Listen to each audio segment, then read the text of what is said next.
नमस्कार दोस्तों, अभी हम न्यूरोथेरेपी प्रैक्टिकल में देखेंगे स्पाइन में दिए जाने वाले पॉइंट। ये स्पाइन में देने वाले पॉइंट जो है कई सारे अलग अलग बीमारियों में उपयोग होते हैं। तो सबसे पहले हम लोग देखेंगे बैक एरो। तो बैक एरो अभी देखेंगे बैक एरो कैसे दिया जाता है। सबसे पहले पेशेंट को पेट के बल लिटाएंगे। पेट के बल लिटाने के बाद इनके चेस्ट में 1.5 तकिया लगाएंगे। 1.5 तकिया कैसे लगाना है पहले देख लीजिए। पहले एक तकिया नीचे रखना, फिर इनके आधा तकिया के नीचे की दूसरे तकिया को ऊपर रखना, और ये 1.5 तकिया बन गया। और ऊपर तकिया के एज पे पेशेंट का ठुड्डी को रखना, दाढ़ी को रखना।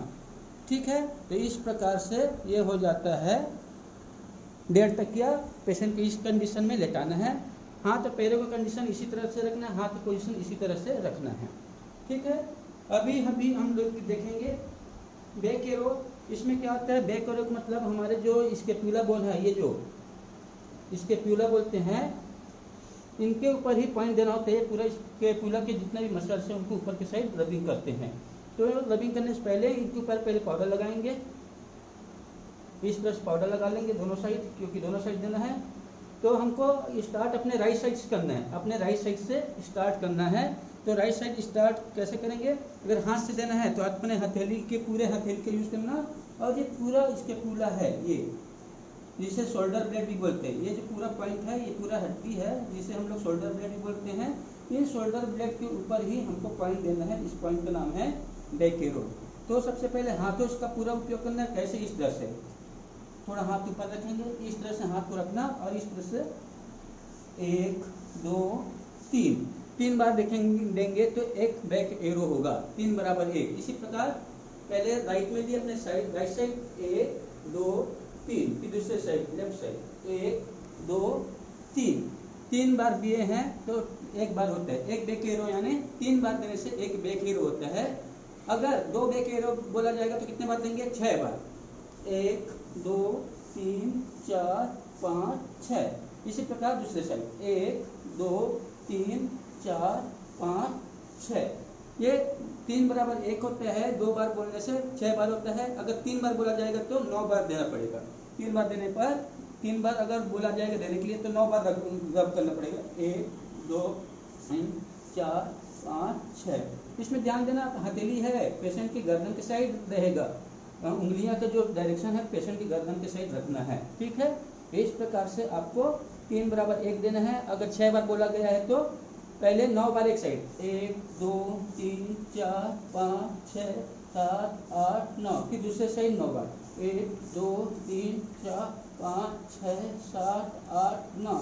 अब यहाँ ध्यान देना, 3 बार देने से एक बैक एरो देते हैं। तो यहाँ पर हमने तो 9 बार दिए, तो इनका मतलब ये 3 बार हो गया। तो अगर ज़्यादा रबिंग करना होता है तो उनको 2 भाग में पार्ट कर दिया जाता है। 2 भाग में बांट करके पहले राइट साइड, फिर लेफ्ट साइड, फिर राइट साइड, फिर लेफ्ट साइड दिया जाता है। तो 6 बैक एरो यानी 18 बार रबिंग करना पड़ेगा। 6 बैक एरो यानी 18 बार रबिंग करना पड़ेगा। तो यहाँ पर 18 बार एक बंदा दे करके पहले 9 बार देते हैं, फिर दोबारा रिपीट करने से वो 18 बार हो जाता है। जैसे कि 6 बैक एरो कैसे देते हैं, 1 2 3 4 5 6 7 8 9, 1 2 3 4 5 6 7 8 9, फिर रिपीट करेंगे 9 बार, 1 2 3 4 5 6 7 8 9, 1 2 3 4 5 6 7 8 9। तो दोस्तों ये 6 बैक एरो हुआ। 6 बैक एरो यानी 18 बार रबिंग करना है। तो 18 बार एक साथ रबिंग ना करके पहले 9 बार राइट साइड, फिर 9 बार लेफ्ट साइड, फिर 9 बार राइट साइड, फिर 9 बार लेफ्ट साइड रबिंग करने से ये 6 बैक एरो हो जाता है, जो शोल्डर ब्लेड के जितने भी मसल को अपर साइड रबिंग करते हैं शोल्डर की तरफ। तो ये रहा बैक एरो। अभी देखेंगे एच एरो। एच एरो में क्या करना, अपने हाथ की जो उंगलियां हैं, ये जो छोटी उंगलियां के नीचे का जो एज है, जो कलाइयों के पास का जो मोटा जो एज है, इन एज के माध्यम से, ये एज के माध्यम से जो T2 है, T1 और T2, ये T1 और T2 है। T1 T2 जो बोन होता है, स्पाइन जो होता है, जो कॉलर जहाँ पर जॉइंट होता है गर्दन से, कॉलर जॉइंट होता है गर्दन से, जहाँ पर शोल्डर जॉइंट होता है, उस जॉइंट के पीछे, गर्दन के पीछे के जो मनका है, वर्टिब्रा है, वो T1 होता है। इसी T1 से हमको क्या करना है, गर्दन के आगे के साइड इस मसल को क्या करना है, रब करना है अपने हाथ के छोटी उंगली के डायरेक्शन से, साइड से इस प्रकार रखना। हाथ को हथेली जो है बाहर के साइड, ऊपर के साइड रखेंगे तो इस तरह से देना है। 1 2 3, 3 बार देंगे तो एक एच एरो होगा। तो एक एच एरो का मतलब होता है 3 बार रब करना। एक एच एरो माने 3 बार रब करना है। दोबारा देखेंगे, अगर 2 एच एरो बोला गया है तो कितने बार देंगे? 6 बार। 1 2 3 4 5 6, इस तरह से 6 बार देने से 2 एच एरो हो जाता है। ठीक है। अगर 6 एच एरो बोला गया है तो कितने बार देंगे? 18 बार, मगर 6 बार देना ही नहीं है, मुश्किल से कितने बार देना है? 3 बार। 3 बार अगर बोला गया तो कितने देना है? 9 बार। 1 2 3 4 5 6 7 8 9 बार दिए हैं। इनका मतलब क्या हुआ? 3 एच एरो, यानी कि 3 बार देंगे तो 1 एच एरो कहलाएगा, और 9 बार दिया तो 3 एच एरो कहलाता है। तो अभी दिए हैं एच एरो। इनके बाद देखेंगे हम लोग स्पाइन। ये जो रीढ़ की जो हड्डियां है, स्पाइन है, इस स्पाइन को ही हम लोग क्या करेंगे? ट्रीटमेंट देंगे। ठीक है, ये स्पाइन के ऊपर ही ट्रीटमेंट देंगे। तो सबसे पहले स्पाइन में हम लोग क्या करते हैं? पाउडर लगा लेंगे स्पाइन के ऊपर। ठीक है, इस तरह से पाउडर लगा लेंगे।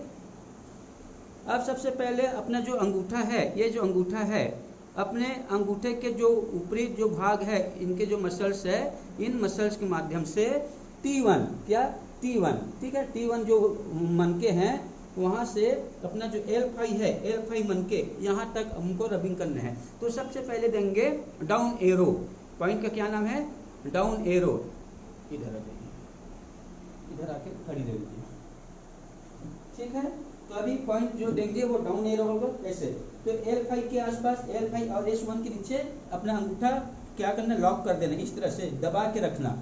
और अपने राइट साइड के जो अंगूठे के जो मसल्स है, सामने वाले जो मसल्स है, उससे T1 में इस तरह से अंगूठे को रखना, और नीचे दबाते हुए स्पाइन के ऊपर के मसल्स को, टिश्यू को दबाते हुए नीचे L5 तक लाना। ठीक है, एक बार लाना। एक बार करेंगे तो एक डाउन एरो होगा। ठीक है, ये 1 बराबर 1 होता है। क्या? 1 बराबर 1 होता है। तो डाउन एरो अगर 4 बार बोला जाएगा तो कितने बार करेंगे? 4 बार उधर करेंगे। 1 2 3 4, ये डाउन एरो हो गया। ठीक है, इसी प्रकार अप एरो देना है। अप एरो में भी क्या करना? नीचे दबा के रखना, और L5 से जो टिश्यू है, स्पाइन के टिश्यू है, इनको L1 तक, T1 तक के लेके जाना। L5 से T1 तक के मसल को चढ़ाना, इनको बोलते हैं अप एरो। अप एरो का मतलब ऊपर की ओर जाना, और डाउन एरो का मतलब नीचे की ओर जाना। इतना ध्यान रखना। तो अभी हम लोग अप एरो देंगे तो नीचे से ऊपर की ओर जाएंगे, इस तरह से। तो 1 बार देंगे तो 1 अप एरो होगा। अगर 4 बार बोला जाएगा, 4 अप एरो को मतलब 4 बार ही देना। जैसे कि 1 2 3 4, ये 4 अप एरो हो गया। तो ये 1 बराबर 1 होता है। 1 बार देंगे तो 1 ही कहलाएगा। ठीक है, इनके बाद देंगे on the spine. On the spine, point का क्या नाम है? On the spine. स्पाइन की तरफ दिखाएंगे, खड़ी रखेंगे कैमरा, हाँ ऐसी खड़ी रखेंगे, इस तरह से खड़ी। ठीक है, अब अभी देखेंगे ऑन द स्पाइन, यानी कि स्पाइन के ऊपर। इनमें क्या करना? T1 से लेकर L5 और फिर L5 से लेकर T1, यानी कि T1 से लेकर L5 तक नीचे टिश्यू को खींचते हुए लाना। फिर यहीं से अंगूठा को बिना उठाए तुरंत टिश्यू को ऊपर T1 तक ले जाना। तो ये 1 होगा। क्या समझे? T1 से लेकर L5 और L5 से लेकर T1 तक टिश्यू को क्या करना? रबिंग करना। तो 1 ऑन द स्पाइन होगा। इस प्रकार देखेंगे। अब अंगूठे को T1 पे रखा और टिश्यू को दबाते हुए नीचे L5 तक लाया। 1 आधा हुआ और 1। ठीक है, जहां से हम लोग दबा करके लाए थे वहीं पर वापस हमको छोड़ना है। तो ये ऑन द स्पाइन हो जाएगा, यानी कि स्पाइन के ऊपर। ऑन द स्पाइन का मतलब स्पाइन के ऊपर होता है। तो अभी आप क्या किए? अगर 5 बार बोला जाएगा तो क्या करेंगे? 5 बार करना। जहां अंगूठे रखे हैं वहीं पर वापस लाना है। जैसे 1 2 3 4 5। अब ध्यान देना, आप जहां पर रखे थे तो जैसे एक राउंड होगा तो वहां पर उठा लेना, फिर दूसरे राउंड चालू करना। जैसे कि ये उठा दिया, एक उठा करके फिर दोबारा करना, 2 उठा दिया, 3 नीचे नहीं उठाना, केवल ऊपर उठाना, ठीक है, 4 5। तो जहां से लाए थे वहां पर से चालू करना और एक होने पर उठा देना, नीचे उठाना नहीं है। तो ये ऑन द स्पाइन है। इनके बाद बिसाइड द स्पाइन, बिसाइड का मतलब स्पाइन के बाजू में, स्पाइन जो है उनके बाजू में पॉइंट देना है। अब ये स्पाइन है, अब स्पाइन के ऊपर ना देकर के उनके साइड में, दोनों साइड में, ये उंगली है, उंगली के बीचों बीच, ठीक है। तो ध्यान रखना, सेम टू जैसे ऑन द स्पाइन दिए थे, ऑन द स्पाइन ऊपर में दिए थे स्पाइन के, मगर बेसाइड द स्पाइन जो है वो बाजू में रखेंगे। अपना दूसरी और तीसरी उंगली का यूज करना, ये जो तर्जनी और मध्यमा उंगली को यूज करना इस तरह से, और T1 के ऊपर, T1 के दोनों साइड में, T1 वर्टिब्रा के दोनों साइड में स्पाइन के दोनों साइड में दोनों उंगली को रखना और नीचे अंगूठे को दबा के रखना, ठीक है, नीचे अंगूठे को दबा कर रखना। अब ऊपर T1 से टिश्यू को नीचे खींचते हुए L5 तक लाना और तुरंत ही वहीं से ऊपर जहां जिस रास्ते से आए थे उसी रास्ते में वापस T1 तक चले जाना और उंगली उठा देना। तो ये एक ऑन द स्पाइन हुआ, बिसाइड द स्पाइन हुआ। कितना? एक बिसाइड द स्पाइन। अगर 5 बार बोला जाएगा तो 5 बार करना इसी, 1 2 उंगली उठाना, 3 4 उंगली उठाया, 5 नीचे नहीं उठाना, ऊपर ही जहां से चालू किए थे वहीं पर उंगली उठाना, फिर चालू करना, नीचे आए, फिर वहीं से टिश्यू को वापस रिवर्स लेकर के T1 तक जाना। तो ये हो गया बिसाइड द स्पाइन। अभी देखेंगे राउंड एरो, नजदीक ले जाइए, राउंड एरो, ठीक है। अब क्या करना, अब जो अंगूठा है L5 पे दबा के ही रखना, अंगूठे को L5 में दबा के रखना। अब क्या करना, T1 जो वर्टिब्रा है उनके हम अपने राइट साइड से, पेशेंट के राइट साइड और अपना राइट हैंड एक ही बराबर है, ठीक है। तो अब क्या करना, पेशेंट के right side spine, T1 spine है उनके राइट साइड लेना और अंगूठे के एज से स्पाइन के साइड के टिश्यू को नीचे उतारना, ठीक है। और L5 में आने के बाद या U आकार में घुमा देना और स्पाइन के लेफ्ट साइड से ऊपर टिश्यू को दबाते हुए T1 तक लाना। ये एक राउंड एरो हुआ। अब इनका मतलब ये स्पाइन के ऊपर न देकर के क्या किया, स्पाइन के T1 स्पाइन है, T1 वर्टिब्रा है, T1 वर्टिब्रा के साइड में यानी कि राइट साइड अंगूठे के इस तरह से फिक्स करना और यहाँ से टिश्यू को दबाते हुए, स्पाइन के साइड टिश्यू को दबाते हुए L5 में आना। L5 में आते ही साथ ही अंगूठा नहीं उठाना, अंगूठा के U के आकार में घुमाना और ये टिश्यू को लेफ्ट साइड के टिश्यू को T1 तक लेके जाना, यानी कि एक साइड के टिश्यू, स्पाइन के एक साइड के टिश्यू को नीचे उतारना और दूसरे साइड के टिश्यू को, स्पाइन के दूसरे साइड के टिश्यू को ऊपर चढ़ाना और T1 तक जाना, ठीक है। तो राइट साइड के T1 के टिश्यू को नीचे उतारना और लेफ्ट साइड के T1 टिश्यू को ऊपर चढ़ाना और छोड़ देना। तो ये एक राउंड होने पर एक राउंड एरो होगा। तो 5 बार बोला जाएगा तो कैसे करेंगे, इस तरह से उतारे और U के आकार में घुमाते हुए T1 तक छोड़ा, ये एक हो गया। फिर रिपीट करेंगे 2 3 4 5। अब ध्यान देना, जहां से स्टार्ट किए थे वहां पर एक राउंड होने पर क्या करना, अंगूठे को उठा लेना है, इतना आप लोगों को ध्यान रखना है। तो ये हो गया राउंड एरो, ठीक है। तो अभी क्या क्या सीखे, back arrow, H arrow, back arrow, H arrow, down arrow, up arrow, on the spine, beside the spine और राउंड एरो, राउंड नॉर्मल। तो ठीक है, तो राउंड एरो के साथ में कितने पॉइंट हो गए, लगभग 6-7 पॉइंट अभी हो गए हैं। इनके बाद देखेंगे स्ट्रेच पॉइंट, सीधे हो जाएंगे, सीधे हो जाएंगे,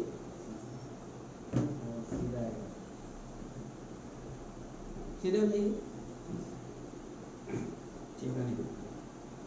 अब स्ट्रेच में क्या करना, पेशेंट के जो दोनों हाथ है उनको इस तरह से क्या करना, 180 डिग्री में हाथ को लंबा करना और इनके नीचे तकिया लगा देना, कोहनी के जस्ट नीचे हथेली तक, पूरे पंजे तक क्या तकिया लगाना। पहले पेशेंट के लेफ्ट साइड के हाथ में देना, पाउडर लगाना हथेली पे और पाउडर लगा करके अपने हाथ के हथेली से करना है, चाहे पैर के पंजे से भी कर सकते हो। तो मैं अभी हाथ के हथेली से दे रहा हूँ। तो इसमें क्या करना, कोहनी के नीचे से टिश्यू को कलाई तक लाना कितने बार? 6 बार। 1 बराबर 1 होता है, कितने बार होता है? 1 बराबर 1 होता है, मगर मैक्सिमम 6 बार देते हैं हम लोग। तो 6 बार क्या करना? कोहनी के नीचे के टिश्यू कलाई तक लाना इस तरह से, 1 दबा करके, 2 3 4 5 6। 6 बार रबिंग करने के बाद हथेली को 12 बार करना, 1 2 3 4 5 6 7 8 9 10 11 12। ध्यान आ गया? कोहनी के नीचे से लेकर फोर आर्म के पूरा टिश्यू को 6 बार रबिंग करना इस प्रकार से, 1 2 3 4 5 6। अब हथेली को 12 बार, 1 2 3 4 5 6 7 8 9 10 11 12 दबा करके। इसी प्रकार दूसरे साइड को करना, दूसरे साइड को इसी प्रकार से करना है।